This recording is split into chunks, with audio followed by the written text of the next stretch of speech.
First, to Public Engagement and Education's Director Jason Porter, Communications, Security, AV, IT, Facilities, and Visitor Experiences. Without their support, a program like this couldn't happen.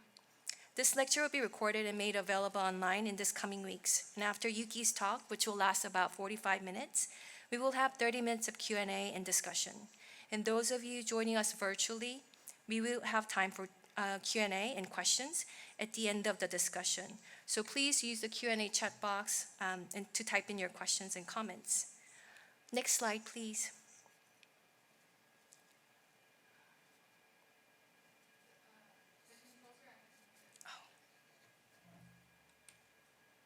Great, thank you. We'd like to briefly mention the current exhibition on view at SAM and Seattle Age Art Museum. I hope some of you joining us virtually here today was able to enjoy the exhibition, Beyond the Mountain, the Contemporary Chinese Artist on the Classical Forms. Also, please don't miss our downtown exhibitions, including the recent installation of the American Art Galleries at American Art, The Stories We Carry, and also Dawood Bay and Carrie Mae Weems in Dialogue, the Visions of Black America from two celebrated photo-based artists. Now onto today's artist talk. In this lecture series with a focus on the cultural landscape of our time at the Saturday University, we've been asking, how does one read landscapes across different cultural boundaries, beyond the invisible past, and what meets the eye? And from our neighboring cities to seemingly idyllic islands in the Pacific, our cultural landscape is often shifting terrain that needs to be challenged, negotiated, and reinterpreted. And in this interest, we invited artists who are actively engaging in decolonizing the cultural landscape of our time through their artistic vision and capturing the reimagined history from the new viewpoints. Yuki Kihara's talk today, Performing Paradise, Finding Sanctuaries, will unpack the highly acclaimed Paradise Camp exhibit from this year's 56th Venice Biennale, which casts a critical light on the Western longing for paradise across the Samoan Islands. It imagines a fictional world that centers the Fa'afafine experience with a sense of humor, joy, and resilience as a sanctuary liberated from heteronormativity as a way to question the unseen colonial histories of the country. One of Yuki's other body of work we will hear today is titled A Song About Samoa, which is a series of installation of garments that blends two histories and tradition into one, the Samoan siapo and Japanese kimono, while embodying her indigenous transnational identity in the very textile of the work. She explores the oceanscapes of Samoa devastated by the tsunami and invites us to ponder our relationship with the ocean as well as the exoticized Pacific island beyond the images perpetuated by the tourism industry. And Yuki Kihara is an interdisciplinary artist whose work seeks to challenge the dominant and singular narratives on how they intersect with race, gender, spirituality, and sexual politics. Kihara lives and works in Samoa, where she has been based for the last 11 years. She was the first Samoan, Asian, and Fa'afafine to present the Aotearoa New Zealand Pavilion at the 56th Venice Biennale. She also has a solo exhibition at the Metropolitan Museum of Art, New York, and her work has been included at the collection all over the world, including LACMA, Los Angeles County Museum of Art, the British Museum, the National Museum of World Cultures in the Netherlands, to name just a few. And Kihara's critically acclaimed exhibition Paradise Camp will next be on view at the Paras Museum, Sydney in 2023. And after our presentation, Yuki will be joined on stage for a conversation and Q&A with Pam McCluskey, our curator of African and Oceanic art, also co-curator of Paul Gauguin Elusive Paradise exhibition here at SAM in 2012. Now please join me welcoming Yuki.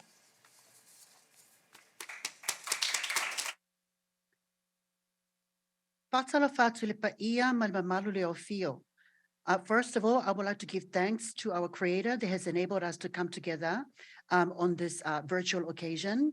And I would like to also acknowledge the Honorable Chairwoman Cecile Hansen from the Duwamish tribe for blessing us for this wonderful occasion. My name is Yuki Kihara. I'm an interdisciplinary artist, and I'm currently Zooming you from here in Aotearoa, New Zealand, where Maori are the indigenous peoples of this country. I'm here as tangata tiriti, or a visitor, and also as a Samoan diaspora. And I've been based here in I first arrived here in Aotearoa in 1989. However, I moved back to Samoa permanently to establish my studio there over the last 11 years. I also like to take this opportunity to thank the Seattle Asian Art Museum for this opportunity for me to discuss my work, including the works that was presented at actually the 59th Venice Biennale, where I was fortunate to represent the country of Aotearoa, New Zealand, pavilion with my exhibition entitled Paradise Camp. Now, if you can please bear with me, I'm going to now share my screen so that I can begin my presentation. So now can everybody see this? Please nod your head. Okay, you can see this, great. Right, okay, I'm showing you a map of where Samoa is because most people don't know.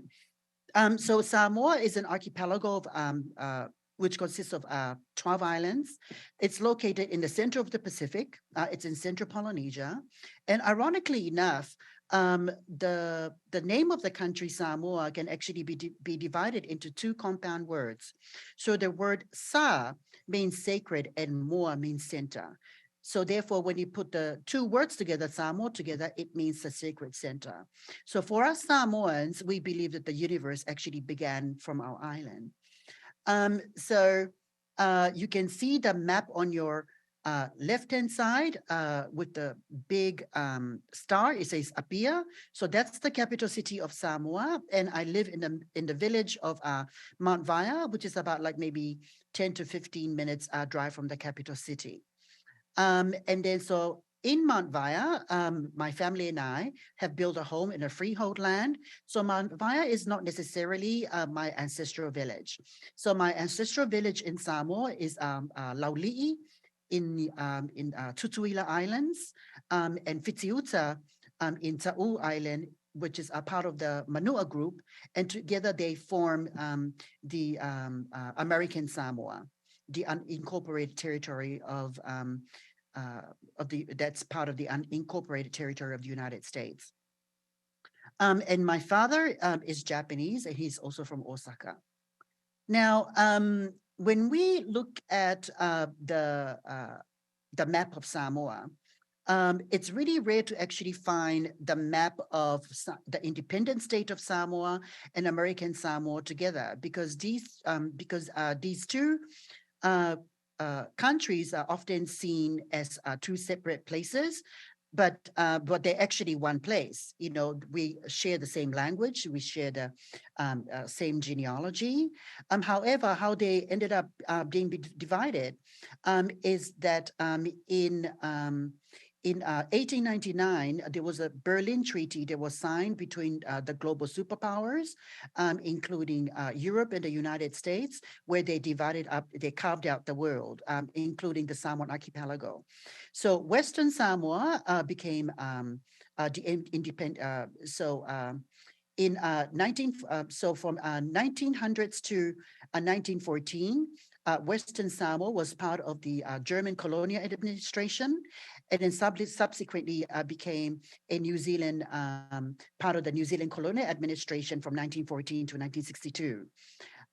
In Eastern Samoa, however, in Eastern Samoa from 1900s, it became part of the unincorporated territory of the United States. And then so there is this border, a colonial border that actually divides our archipelago. And then so for those of us in order for those of us in the independent state to visit our relatives in American Samoa, we actually have to apply for a visa. And American Samoa operates with a American currency, and the independent state, we have our own currency. Now, I would like to address the issue of colonial borders that divides the Samoan archipelago. as a point of conceptual departure to talk about the colonial borders, which is something that I address within my own art practice. So what you see in my PowerPoint presentation today are some recent works that I've made with the hopes that, my presentation will give you a broad overview of the kinds of works that I've been making. So I would like to start off my presentation by reading a quote by the late Tongan philosopher Ipeli Hau'ofa in his essay entitled Our Sea of Islands. Continental men, namely Europeans, on entering the Pacific after crossing the huge expanse of the ocean, introduced the view of islands in the far sea. From this perspective, the islands are tiny, isolated dots in a vast ocean. Later on, continental men, Europeans and Americans, drew imaginary lines across the sea, making the colonial boundaries that confined ocean peoples to tiny spaces for the first time. Today, these boundaries define the island states and territories of the Pacific.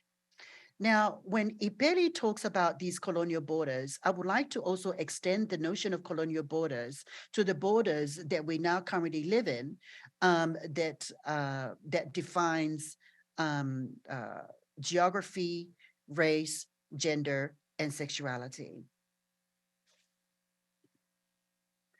So first of all, I would like, so the first body of work that I would like to talk to you about today is a work entitled Samoan Uta, which is a series of kimonos made from traditional Samoan bark cloth.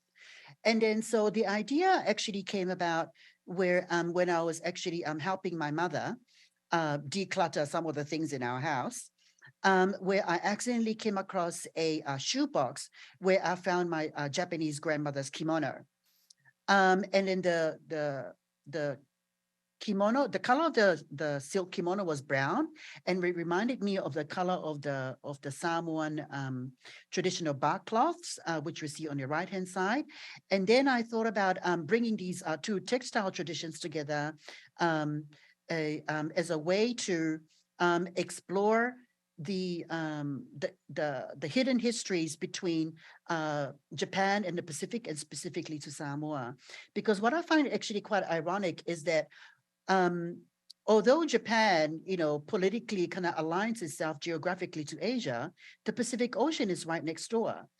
And then so they are actually, so what I wanted to do with my Siapo Kimono series is to use my my kimono project as a way to explore these hidden histories between Japan and Pacific, and specifically to Samoa. And then so the Siapo Kimono series is actually a 5-year project. So by the end of it, I'm going to be producing a total of 25 kimonos. And then each year, I introduce 5 kimonos, across the 5 iterations. And then they're all presented and to be seen as a panorama. And then I have a short video here that explains the Siapo Kimono series.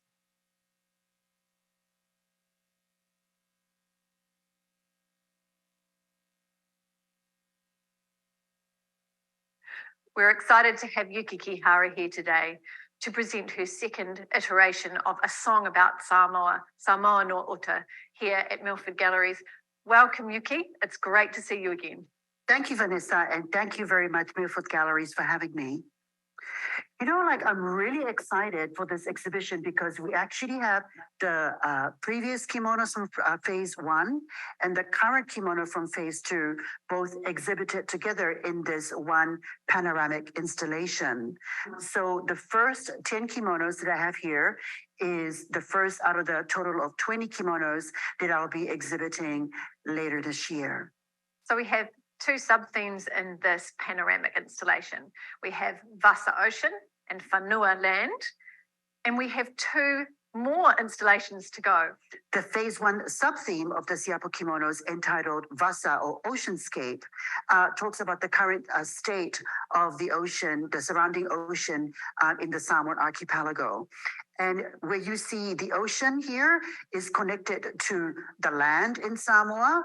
And the second phase sub-theme is entitled Whanua or Land.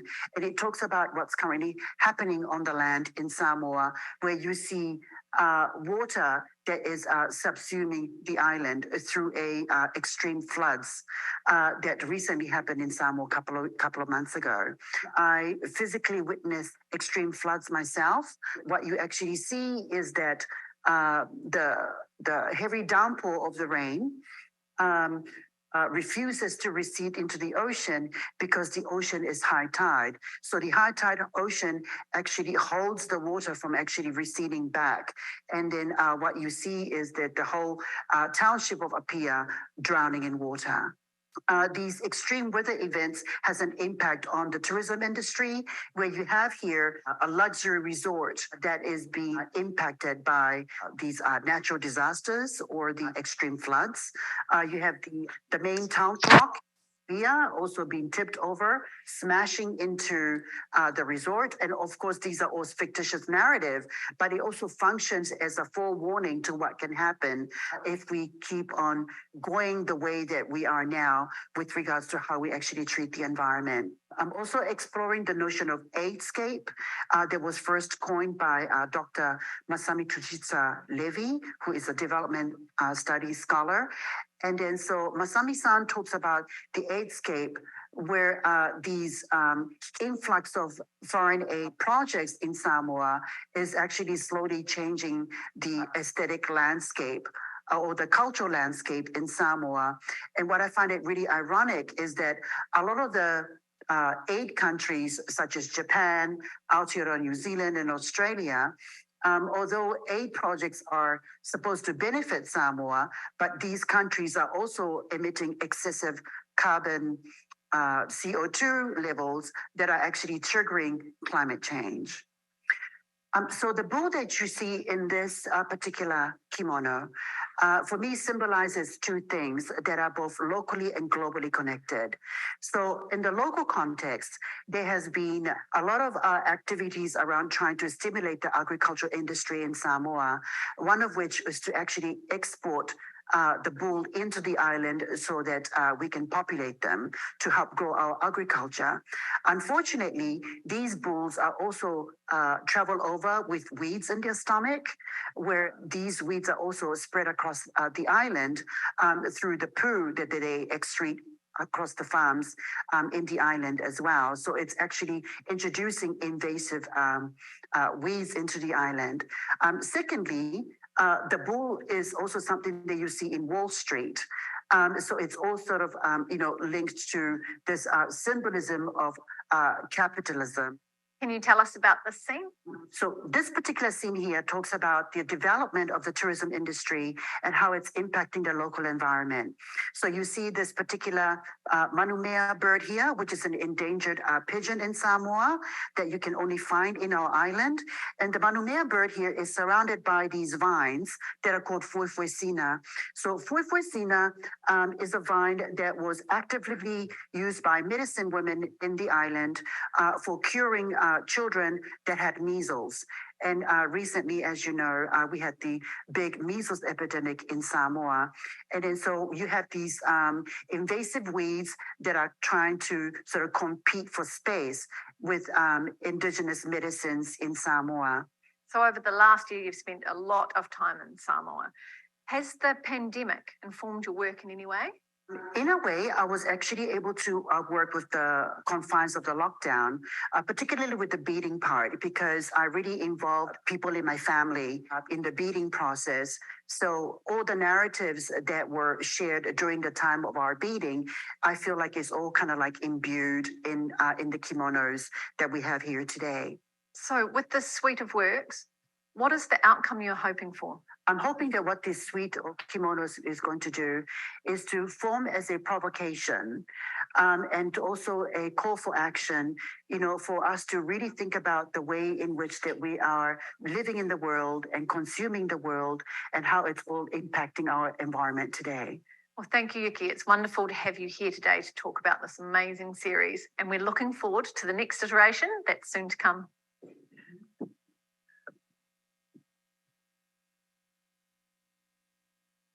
So this is the photograph of the exhibition installation of the phase 2 kimono that was presented as part of the Aichi Triennial in Japan a couple of months ago.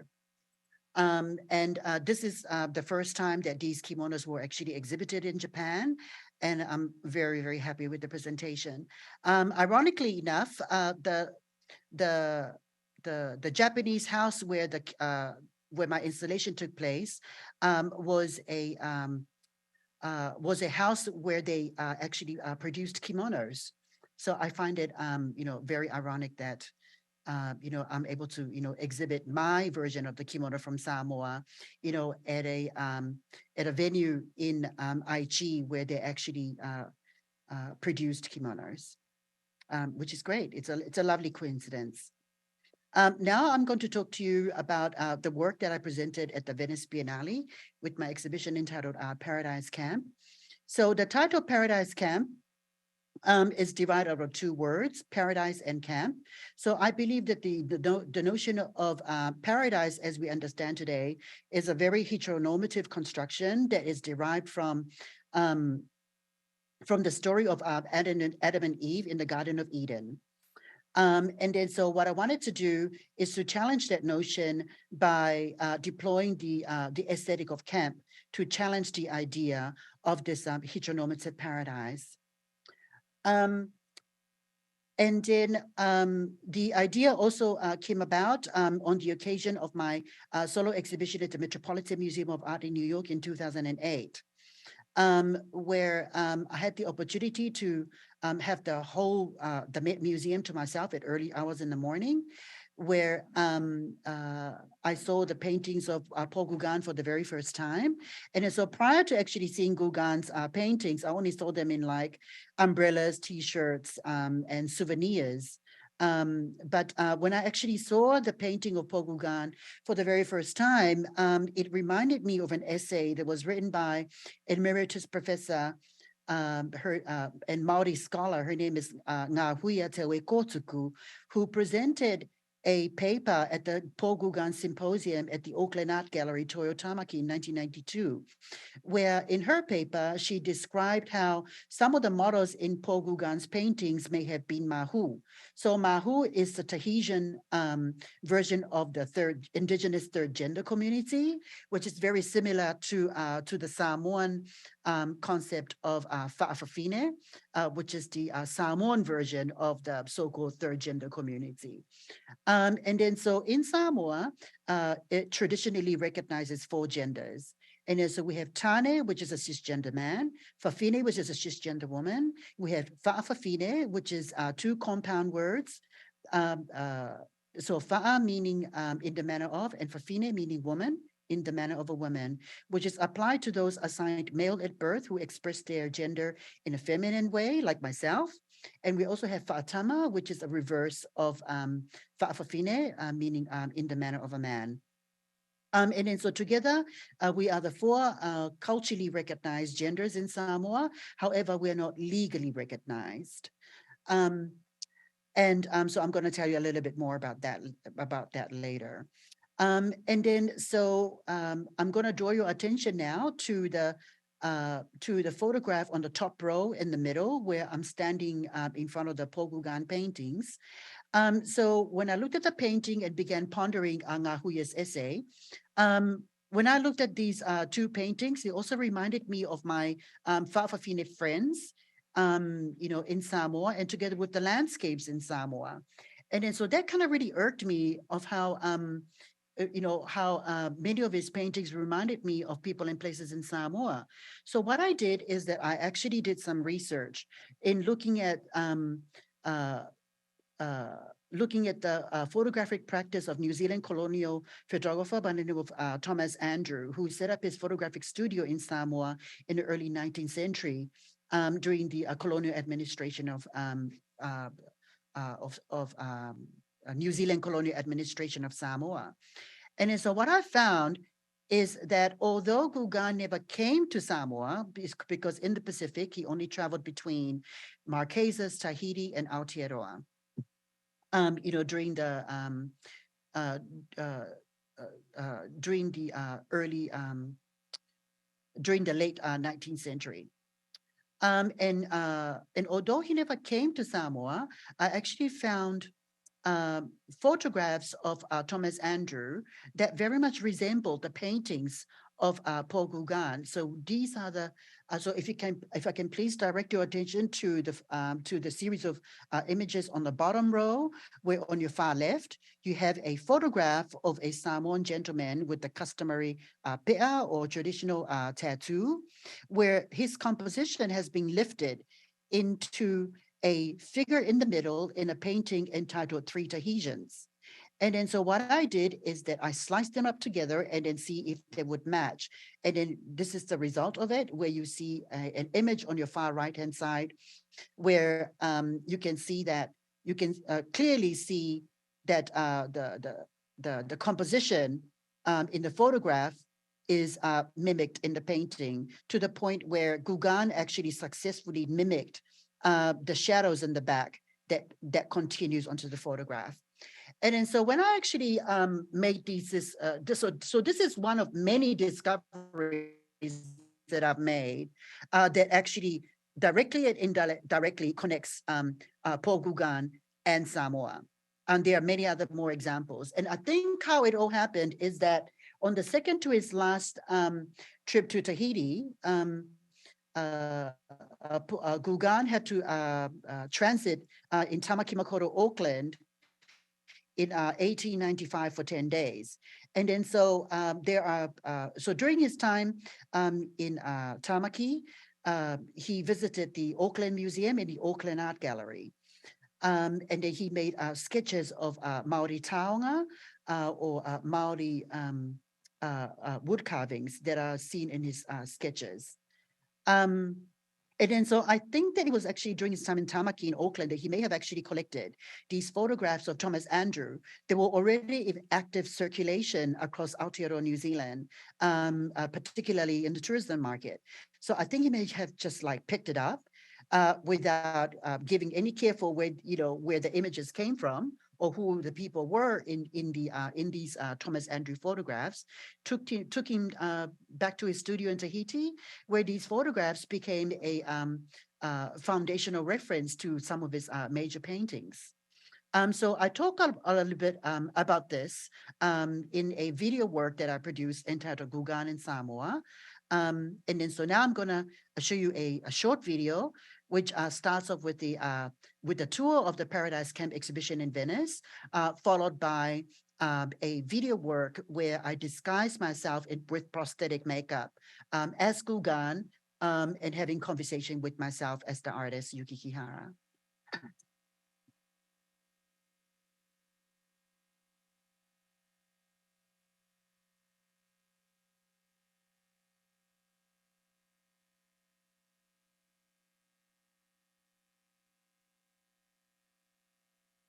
Paradise Camp is an ensemble exhibition of 12 new, luscious photographs shot on location in Samoa, from rural villages to churches, plantations and heritage sites, with a local cast and crew of close to 100 people.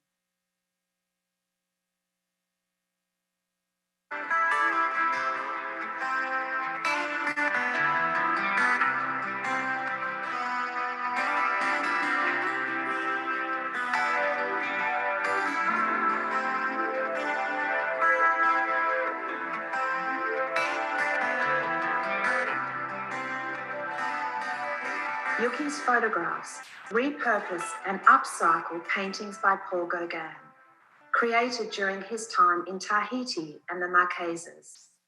Yuki situates her photographs against a vast wallpaper of an oceanscape decimated by the 2009 tsunami.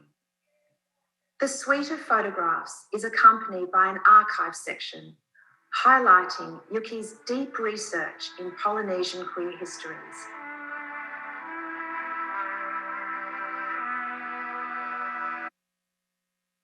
As well as a single channel moving image called First Impressions Paul Gauguin.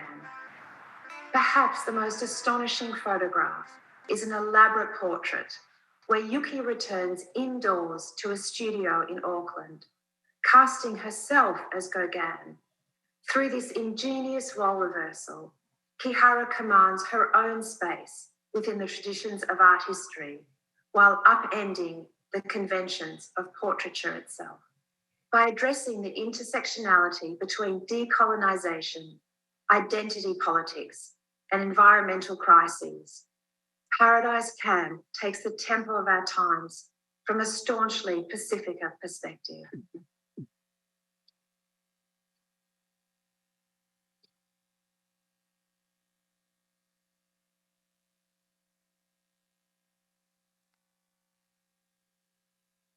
Oh la la! Beautiful dusky maiden.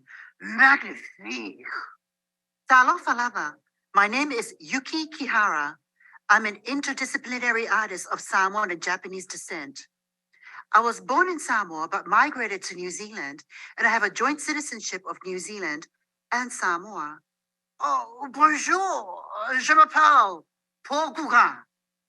And as you know, I'm a painter, printmaker, and sculptor, and I'm French. Did you say you're from Samoa?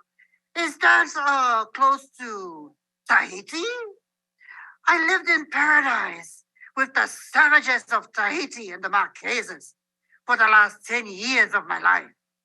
Some of the finest and the most famous work was created there.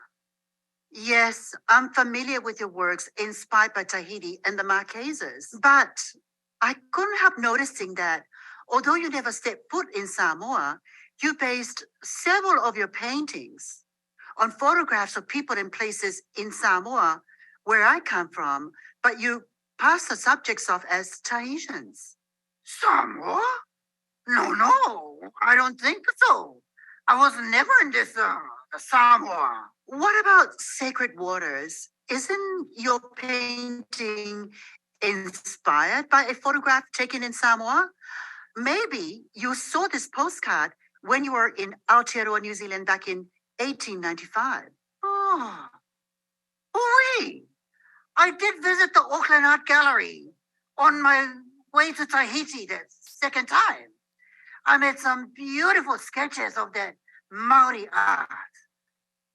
Oh, oui. Maybe. I did pick up a few postcards there. Well, they still have a copy of your signature in the visitor's book at the Auckland Art Gallery. You may have seen some photographs taken by New Zealand colonial photographer Thomas Andrew while you were there.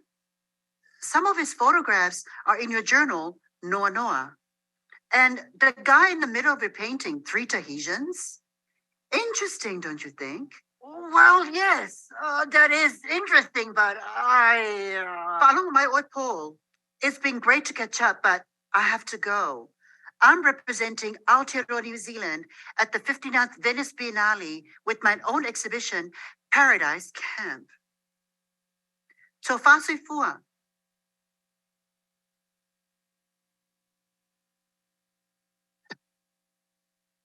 Okay, so during my time at the Venice Biennale, I was able to introduce or initiate 2 global outreach program for the Aotearoa New Zealand Pavilion. So the first one was the First Solidarity Network, which consisted the national pavilions of Albania, Aotearoa New Zealand, Singapore, Nepal, Poland, and United Kingdom.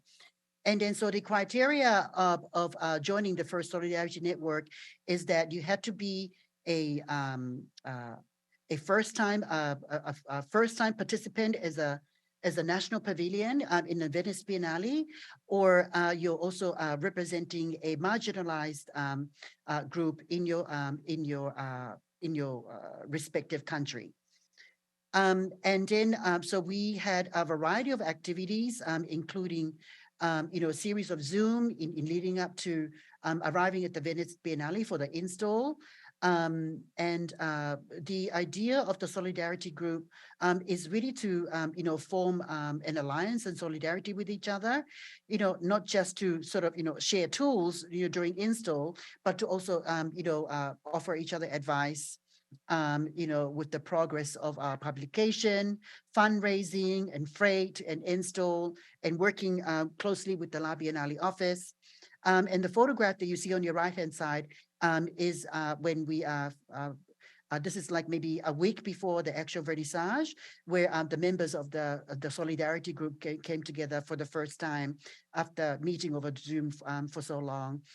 So this Solidarity group, the relationship within the Solidarity group continues to be fostered over time, which is great. And another initiative that I created was the Talanoa Forum. So the Talanoa Forum is a platform where I was able to extend the themes of Paradise Camp into a series of critical conversations or critical Talanoas, which was held in partnership with the Kafoskari University of Venice and University of Melbourne, and the Ministry of Pacific Peoples here in Aotearoa, New Zealand, and all the sponsors that you see in our email flyer here. So please feel free to have a look at the website of the Talanoa Forum, where you see video recordings of all the Talanoa sessions that took place between online, Venice, Leiden, and Amsterdam. So this is the last body of work that I'll be discussing with you in my presentation. Okay, the screen seems to be frozen at the Seattle Art Museum. So Haley, oh, okay, the slide is already changed now, which is great. Okay, so I'm going to carry on now. And then so I was a fellow at the National Museum of World Culture since 2017. And then my fellowship ends this year. And then so the idea behind the fellowship is that because I developed the concept of my work in tandem with archival research, they invited me to see whether if I could use their ethnographic collection, as a point of conceptual departure to develop a new body of work that interacts with the museum's ethnographic collections. And then so the project that I devised is entitled Going Native, where I explored the cross-cultural history between the Netherlands and the Pacific through these three groups, which are found in the Netherlands, where each group have been bestowed with the indigenous knowledge of song and dance, where they were given blessing they were given a blessing from the indigenous community to perform their song and dance. So here's a short video trailer of Going Native. Hallo. En 1, 2. Toen ik jaren geleden in Waikiki een workshop volgde van Kumula John Lindsay, voelde dat ik thuis kwam. Het is mijn collega om de boel zo authentiek mogelijk door te geven. Ik denk dat het gewoon een initiële liefde is. Ja, ik denk dat het heel veel voorkomt dat mensen inderdaad een vreemde cultuur aanhangen. En in dit geval, mijn hart is aan Hawaii verpand. Nou, ik heb dus 2 families. Dus de ene familie is de bloedsfamilie en de andere familie is mijn Hawaii-familie. Aya, aya la opele Hawaii ea ke haamahila imaukele ea. Aya. They approached us with the idea of working with Maori culture, preserving something, not a whole lot more. And as a Dutch guy at the time, I had no idea of the gravity of the significance of such a project, but it sounded pretty cool. Het blijft gewoon altijd een deel van je. En ik zal ook nog vaker naar Nieuw-Zeeland toe gaan. En als ik daar dan ben, dan zal ik altijd de mensen opzoeken die we daar hebben leren kennen en die ons van alles hebben gegeven. Daarnaast zijn gewoon ook de mensen hier zo binnen de crew zijn ook gewoon hele goede vrienden. En dus ook Fano, familie geworden. I'm not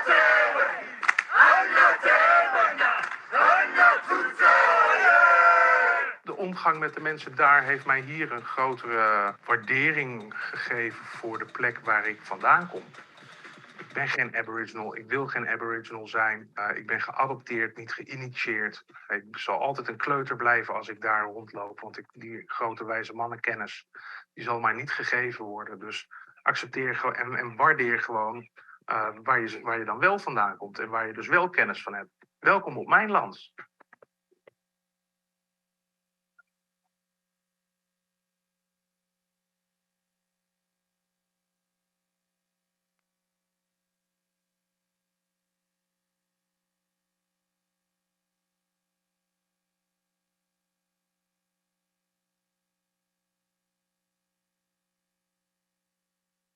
So this is what's currently being presented at the Museum Volkakunde in Leiden. So this is a short video of the exhibition installation. And then so what you see here is that there are suspended video projections that are exhibited in tandem with museums' collections. And then so the museum artifacts or the treasures that you see here are the treasures that the Goyene participants have interacted with in order to deepen their knowledge about the community songs and the dances of the communities they perform.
And that is that concludes my presentation.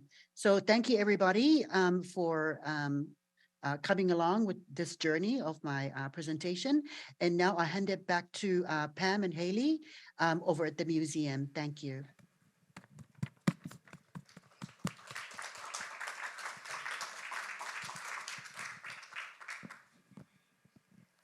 Yuki, thank you so much for taking us through the journey of your incredible body of work from Song of Us Samoa, Paradise Camp, and Going Native.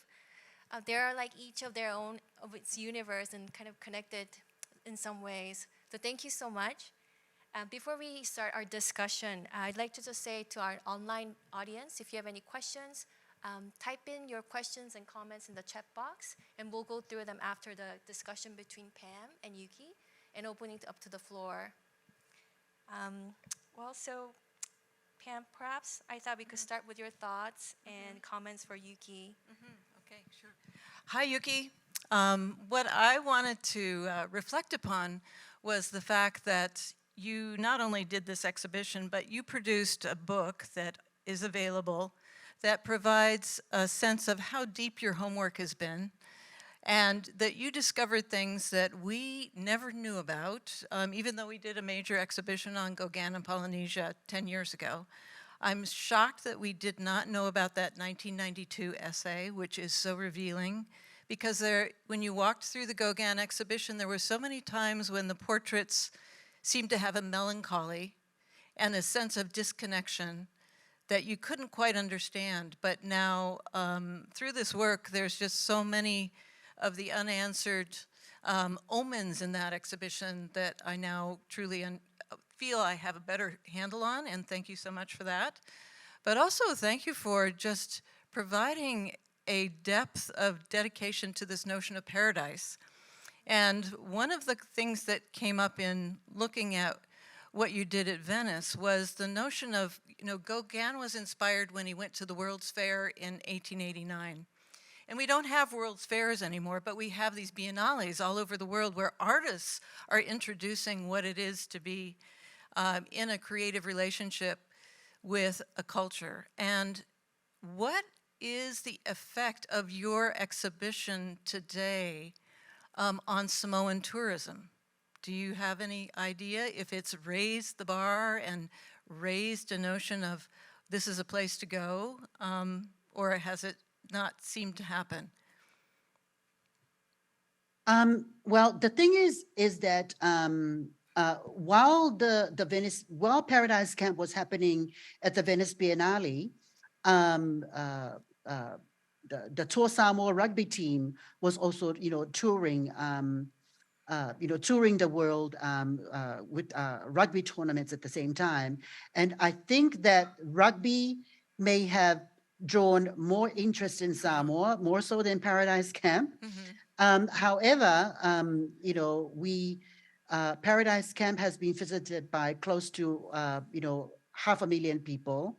And, the reception of the, Paradise Camp has been amazing.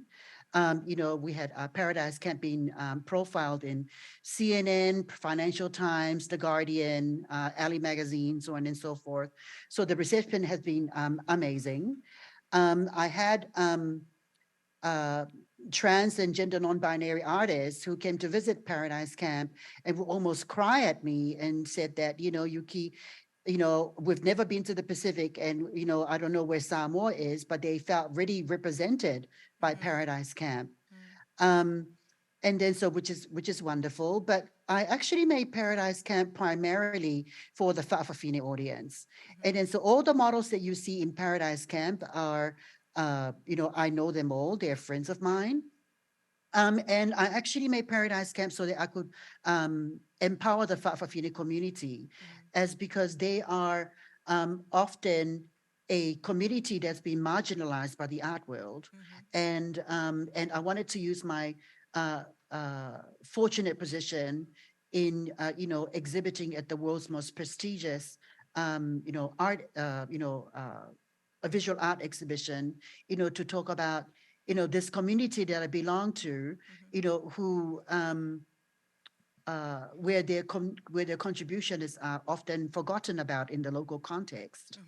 And then unfortunately, because of the pandemic and the lockdown situation in the island, they weren't able to participate in the vernissage in April. However, they've been following me very closely over the social media.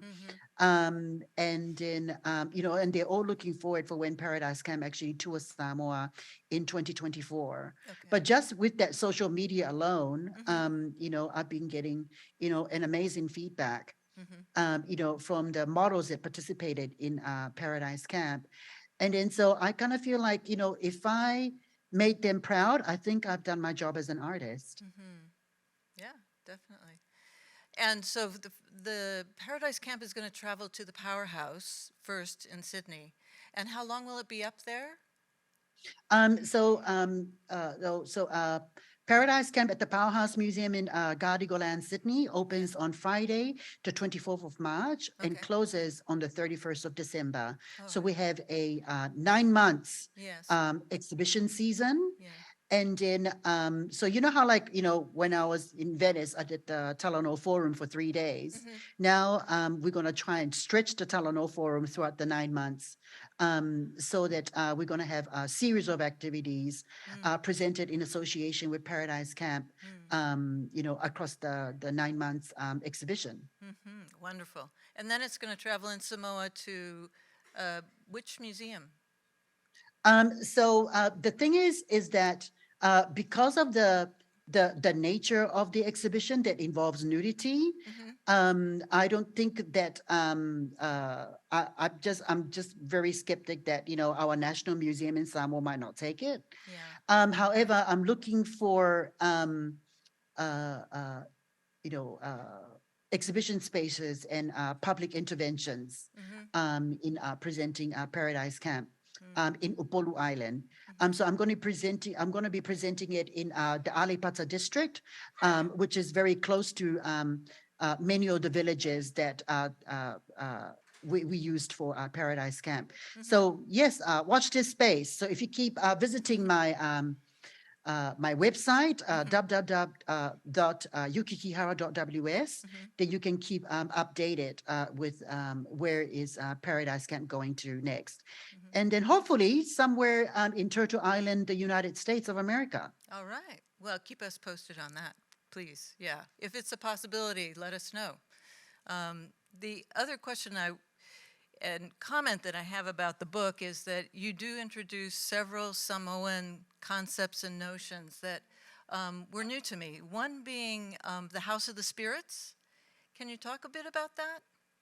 Okay, so what you're talking about is Faleaitsu, which is a comedic skit that was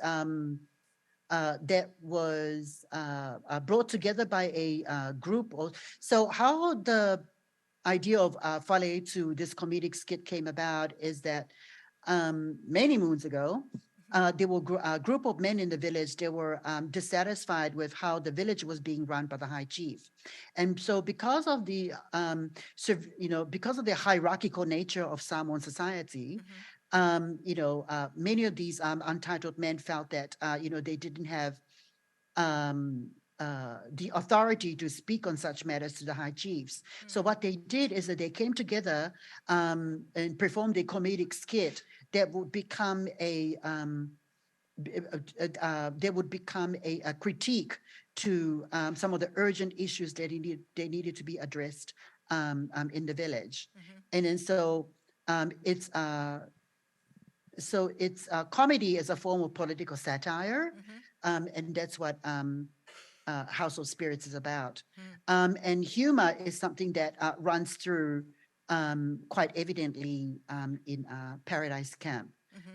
So yeah, it's very much inspired by Paradise Camp is very much inspired by the Samoan worldview. And then Gauguin for me is a mere catalyst in order to get my message across. Yeah, yeah. The other concept that you brought up was this notion of connective force, and especially related to the notion of the rainbow being more than a kind of color symbolism, but having more of a sense of spirituality. Can you speak about that too? Yeah, sure. So what I find very problematic about the Western gay pride movement and and their colors of the rainbow is that it sometimes it often overshadows indigenous queer stories. So for example, rainbow in within the Samoan context. Rainbow is translated as nua nua, and the nua nua for us is a metaphor of a bridge that we cross over when we pass into the ancestral realm. So we cross that rainbow to meet with our, to meet with our ancestors. And then this is what I want to push back on this Western gay pride movement that often overshadows our indigenous, queer ways of understanding our own place in the world.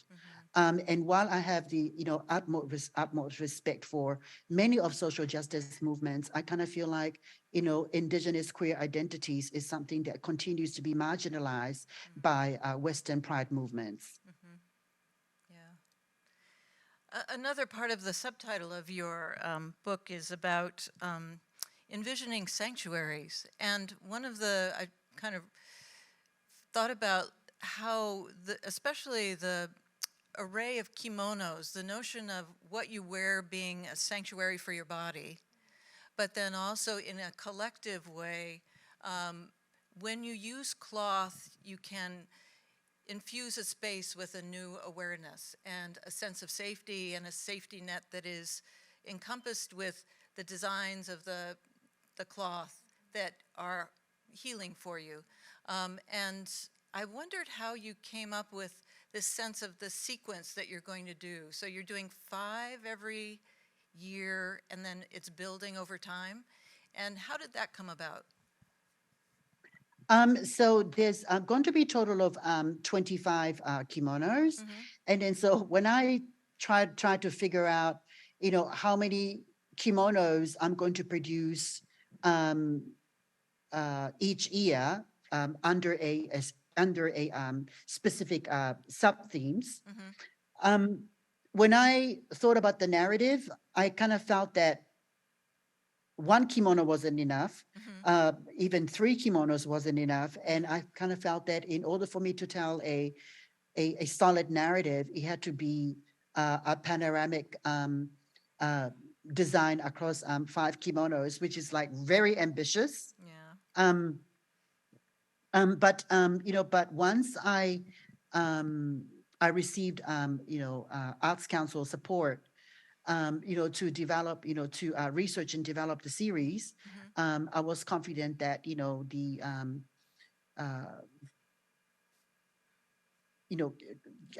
that each iteration could host 5 kimonos at a time across a 5-year span. I still yet to figure out where we can house all the 25 kimonos in the panorama.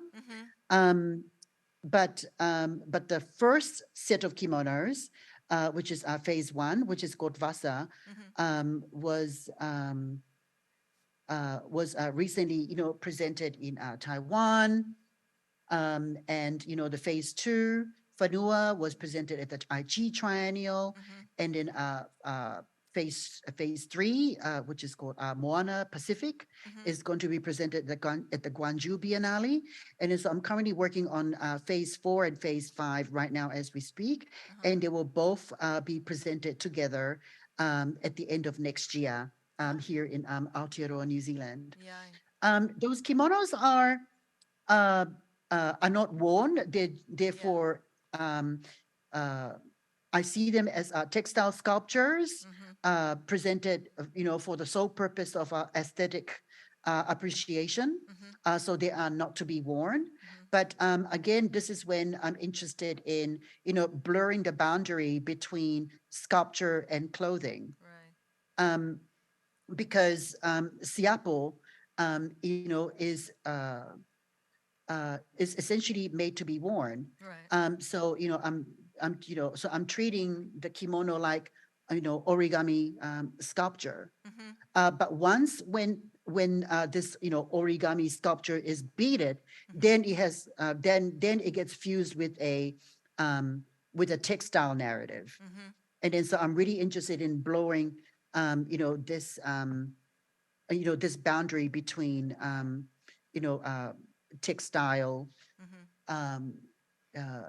textile, paper, beading, art, Yeah. decorative arts, and try, because the kimonos are all of those sort of things, but they are not at the same time. So again, I'm interested in, blurring these boundaries and to see whether, a new meaning could be manifested. Yeah. Well, I wish I could see them, because when you showed the video, it didn't quite come across in the book, but the level of beading is far more extensive than I was expecting. And so they do have that sense of not being a cloth that you would wear, but something that has gone to another dimension. And it is intriguing to also think about how they form a panorama, but the panorama of beach scenes that are devastated. And looking out for the other species who are being affected, and all of that is very touching. Yeah, well worth being able to see. Yeah, so what you see in the panoramic design of the siapo kimonos is that you don't see any human beings. Okay. So I deliberately left them out so that we can actually look at the landscape without people, so that we can actually see what what the chaotic environment that we're all collectively creating. And then so with regards to to this very chaotic oceanscape and the floods and so forth, is that there was a recent report that was released by the Australian Pacific Climate Change Institute, is that that the average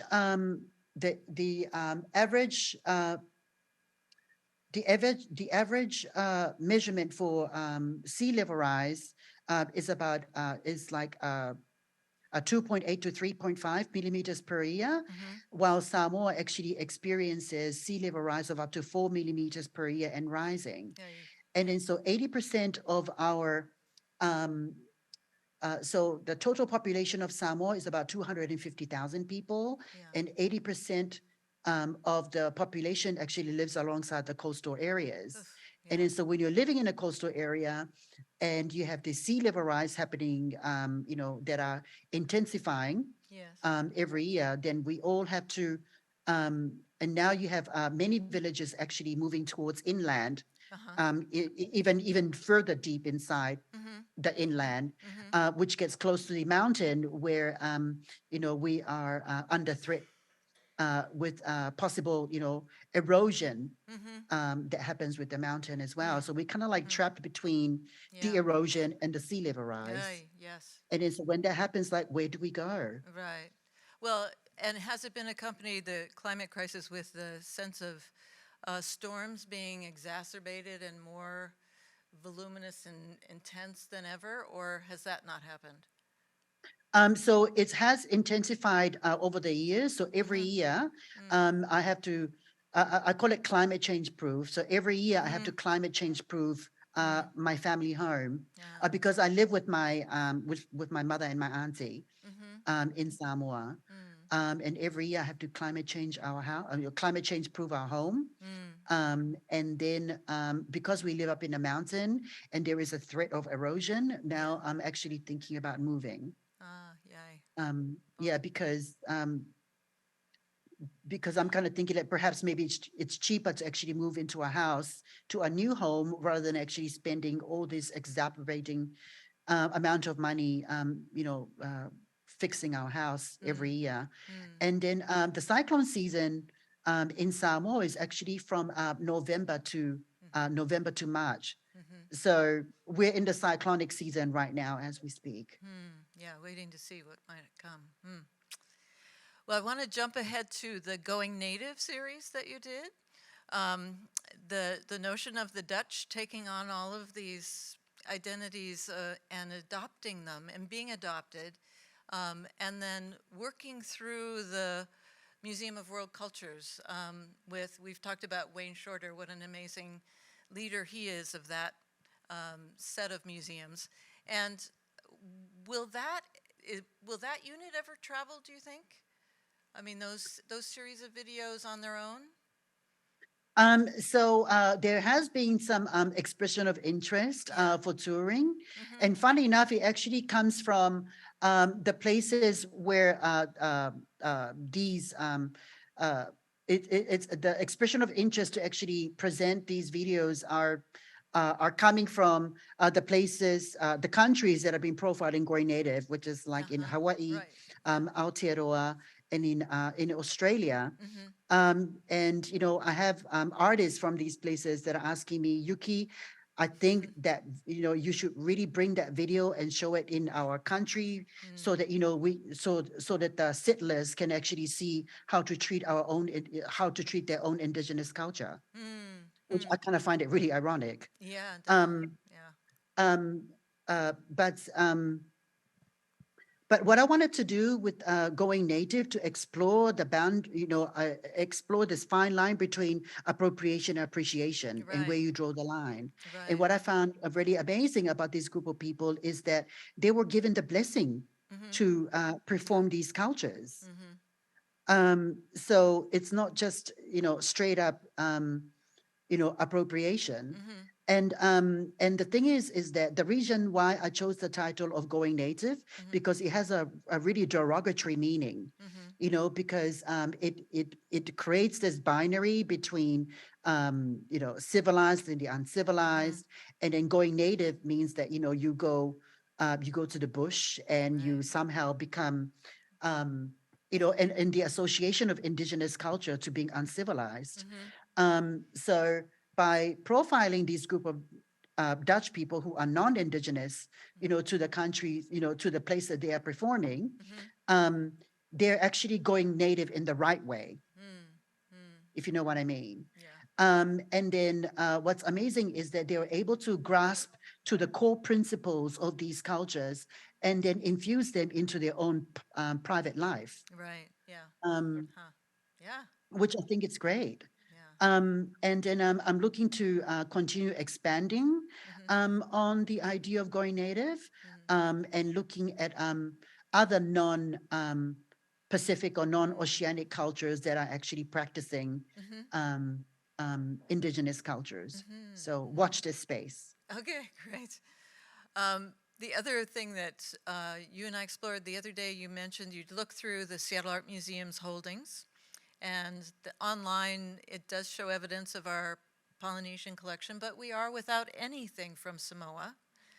So what would you suggest? How would you begin to advise us on a way to introduce Samoan culture that makes sense in our time?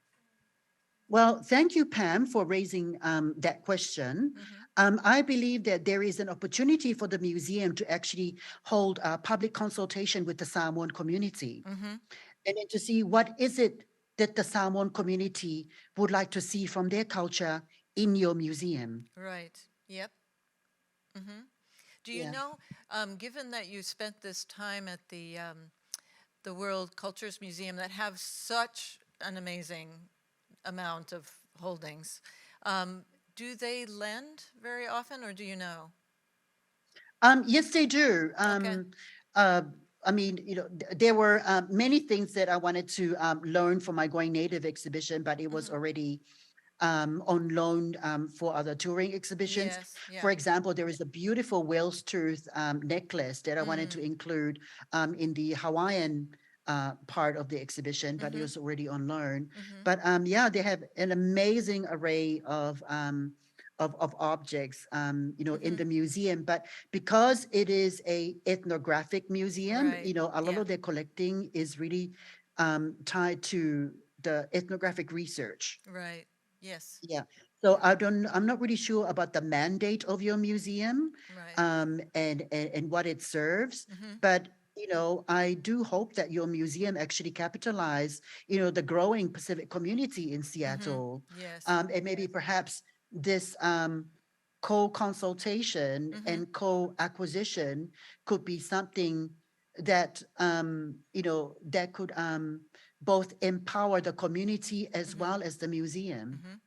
Yes, if anyone is willing to talk with me about that, I'm ready to take a call and get together. So please, that would be a Yeah. wonderful conclusion to our introduction from you.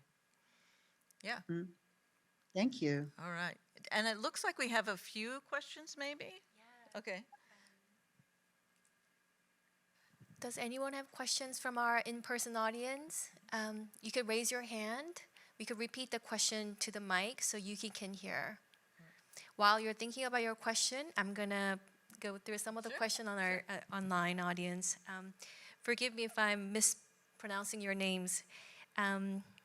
So from Molly, you mentioned earlier that as a Fa'afafine, you're not legally recognized in Samoa. Has this affected your ability to access art funding? And as a successful artist who needs to travel freely without restriction, does this become a limitation on your ability to move across borders safely? I can repeat the question. No, it's okay. I've got it. Okay, thank you, thank you, Molly and Haley, for that question. And then although Samoan traditional culture acknowledges 4 genders, including Fa'atama and Fa'afafine, in Samoan society.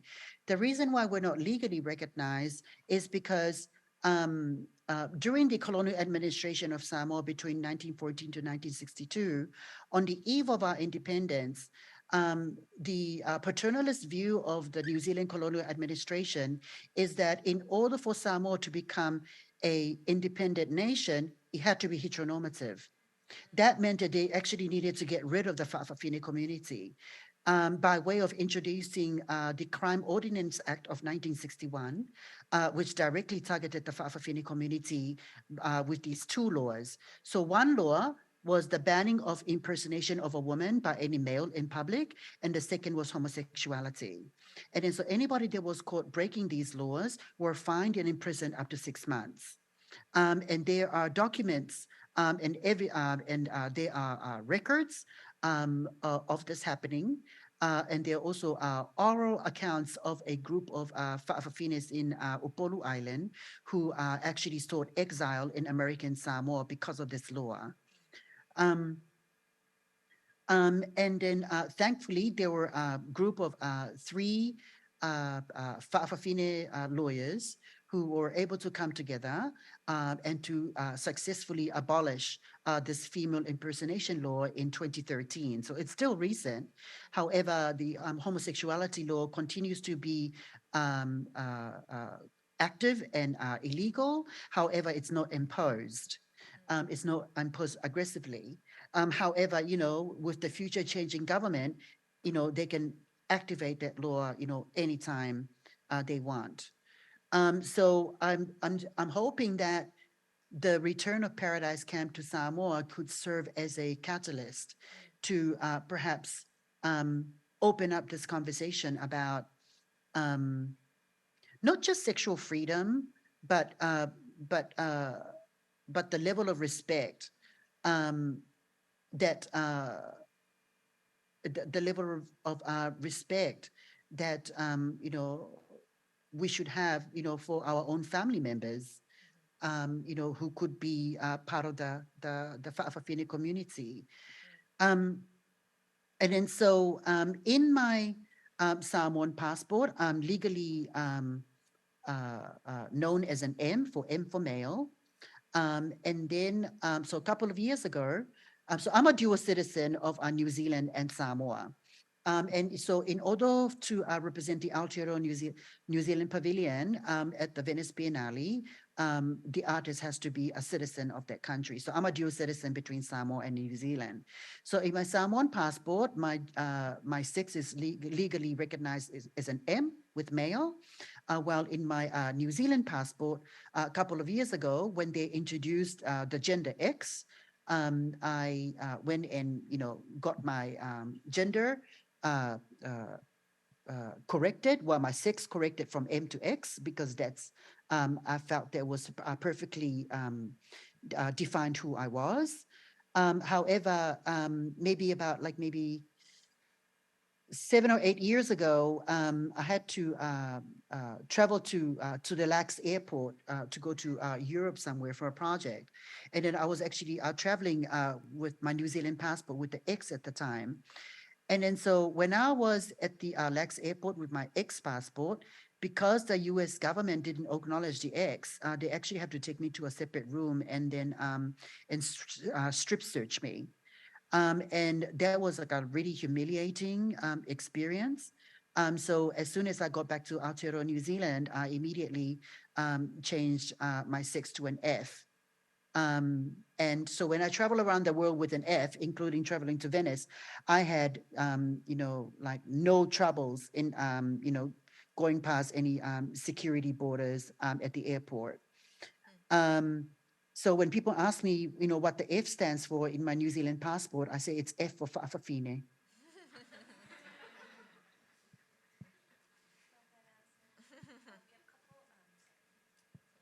More questions?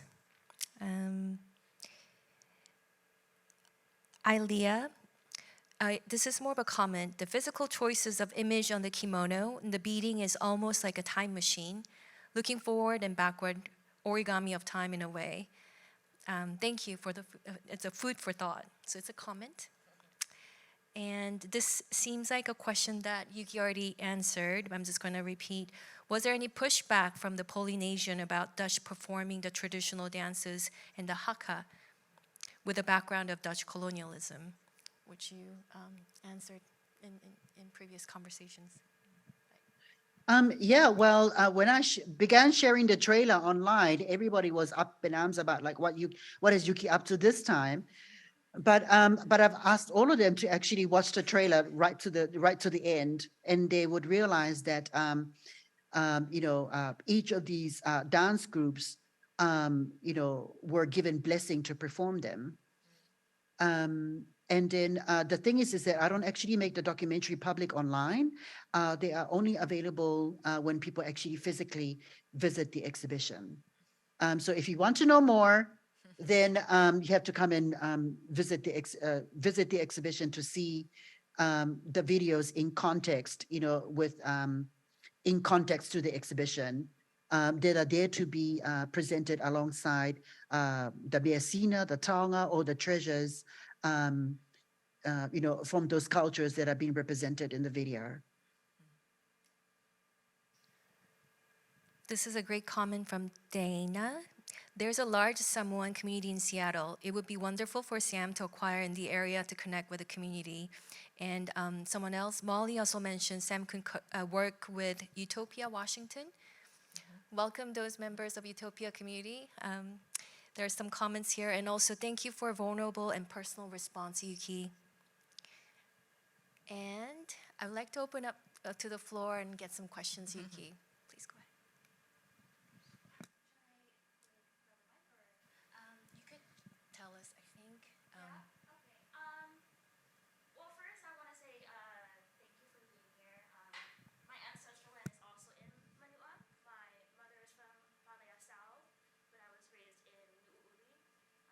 And I'm really inspired, especially by the Paradise Camp work, because you do, I'm mostly inspired by the fact that you studied. Oh, sorry, she's not going to be able to hear you in this. Just kidding. Hello, can you hear me? Malo, Yuki. My name is Kendra. My ancestral land is also in Manua. My mother is from Palaisao, but I was raised in Nu'uli. And I'm really inspired by especially the Paradise Camp. And I was curious about your process in exploring the queer histories of Samoan people. Like, what was it like exploring those resources? Like, where did you go? And how did all of that kind of inspire your work? Paradise Camp is 8 years in the making. It's something that I had in mind for a very long time, and I knew the high production value that it needed to involve in producing Paradise Camp, and the only kind of budget that was available to make that was the budget that the New Zealand government had for the Venice Biennale. So the work is actually being commissioned by the New Zealand government and co-commissioned by the Powerhouse Museum.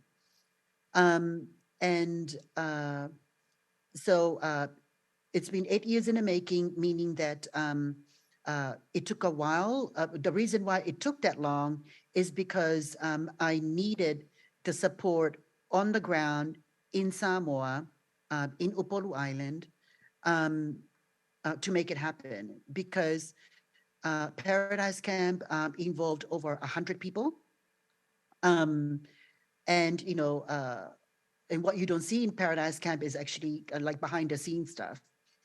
So not only that, I consulted the models, but also consulted the Matais or the village chiefs, to walk them through about the production logistics, and to letting them know that, on the day of the shoot, we have 3-4 vans, parked outside your house. We would like to occupy this particular location to do a photo shoot, what the photo shoot is for, what the exhibition is for, to also come to an agreement about, location fee, location release forms, and the protocols of the village, because there were in the village of Amaile, for example, where we actually took several photographs.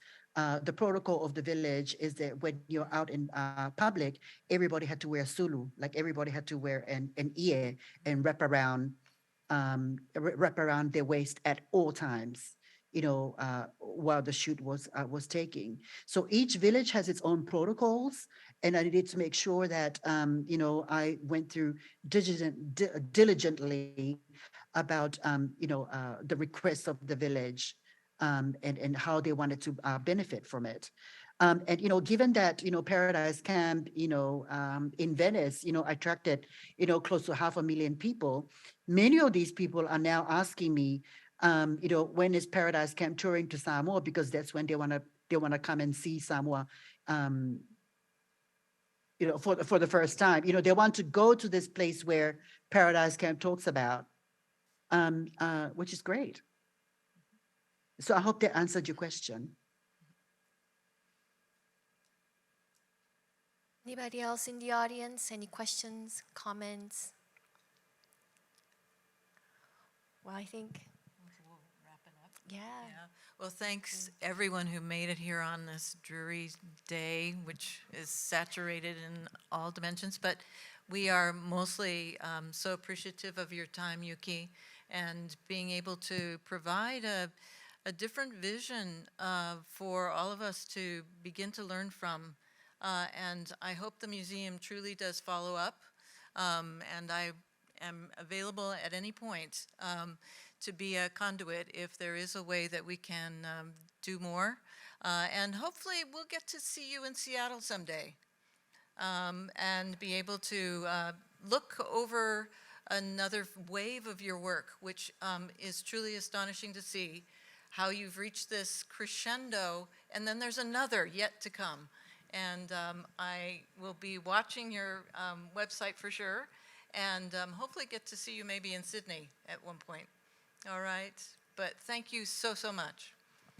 Thank you, Yuki. Thank you, Pam. Thank you. Yes, thank you very much, everybody, for joining us in person and online. And thank you very much to the Seattle Art Museum and the Seattle Asian Art Museum for hosting this talk. Join Okay, me in giving so a you round have a of great applause. day, have a great evening, everybody, and then take care.